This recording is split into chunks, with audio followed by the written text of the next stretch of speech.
Hi all, எல்லோரும் எப்படி இருக்கீங்க?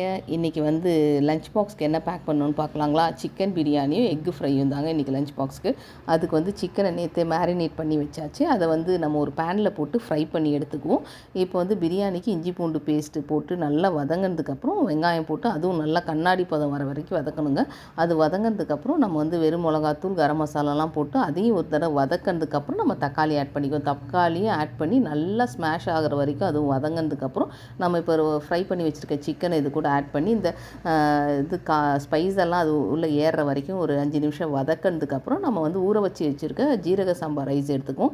இன்றைக்கி 2 டம்ளர் ஜீரக சம்பா ரைஸ் எடுத்துருக்கோம். அதுக்கு வந்து 3 டம்ளர் தண்ணி, 1 டம்ளர் தயிர் எடுத்துருக்கோம். கண்டிப்பாக தயிர் முக்கியங்க பிரியாணிக்கு, அப்போ தான் அந்த டேஸ்ட்டு நல்லா கிடைக்கும். இப்போ பிரியாணியை தம்மில் போட்டுட்டு எக்கை ஃப்ரை பண்ணியாச்சு. நம்மளோட லஞ்ச் பாக்ஸ்க்கு வேண்டிய ரைஸு எல்லாம் ரெடி ஆகிடுச்சு. நம்ம பேக் பண்ணிடலாங்களா?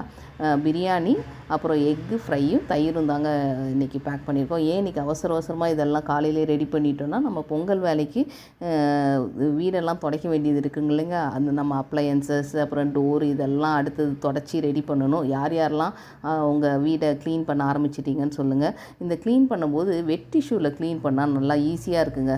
எல்லாம் நம்மளோட டோரு இதெல்லாம் துடைக்கிறதுக்கு ரொம்ப ஈஸியாக இருக்குது. கண்ணாடி கூட சூப்பராக போகுதுங்க. சரிங்க, நான் போய் என்னோடய க்ளீனிங் வேலையை பார்க்கலாம். நீங்களும் போய் உங்களோட க்ளீனிங் வேலையை